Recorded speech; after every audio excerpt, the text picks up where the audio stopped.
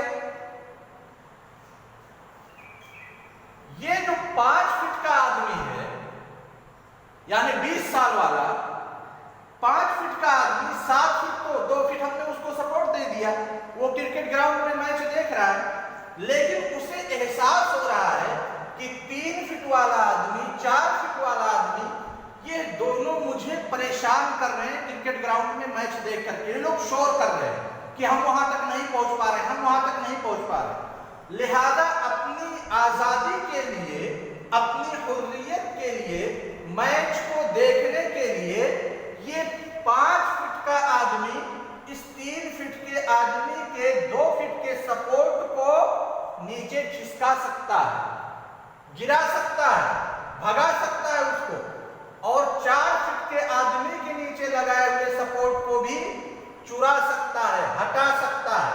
ہٹا دے. اگر اس کے پاس قوت 20 سال کا ہے، ظاہر سی بات ہے زیادہ اس کے پاس طاقت ہے. 8 سال والے بچے کے سپورٹ کو ہٹا دیا تاکہ یہ میچ نہ دیکھ سکے. سمجھ میں آئی بات؟ اب یہ بچہ جب 8 سال والے بچے کے نیچے سے سپورٹ ہٹا تو وہ مرے گا یا جیے گا، کیا اس کی سچویشن ہوگی، اس سے بحث نہیں کرنی ہے. صرف اپنا فائدہ دیکھنا ہے کہ ہمیں فائدہ مل رہا ہے کہ نہیں مل رہا ہے. اب یہ دیکھیں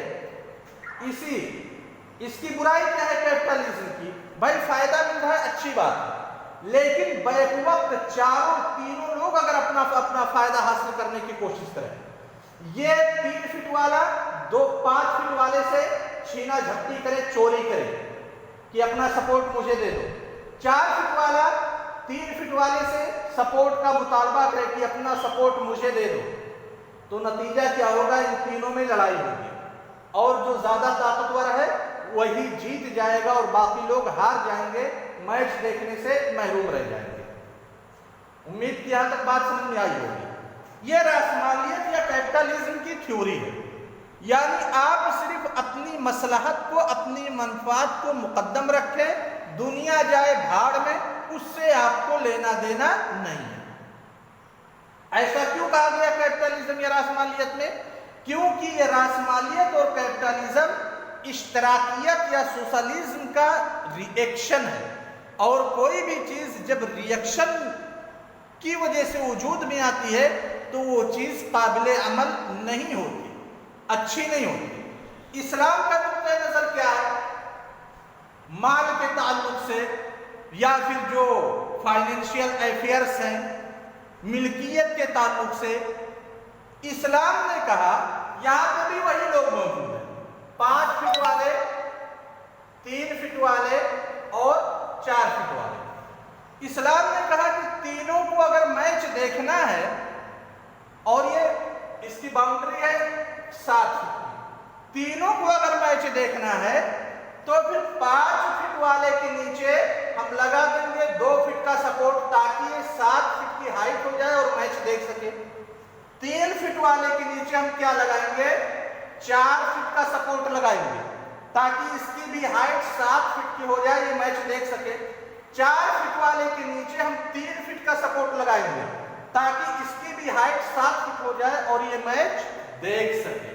اور اسی کو کہا جاتا ہے عدل، اس کو کہا جاتا ہے مساوات، اس کو کہا جاتا ہے عدل، اور اس کو اپنے لفظوں میں ہم کہہ سکتے ہیں کہ اپنا ذاتی منفعت. یہ ملکیت کے تعلق سے تھیوریز ہیں. اب ان تھیوریز پہ مکمل بحث آگے انشاءاللہ اگلے کلاس میں آئے گی. السلام علیکم ورحمۃ اللہ وبرکاتہ.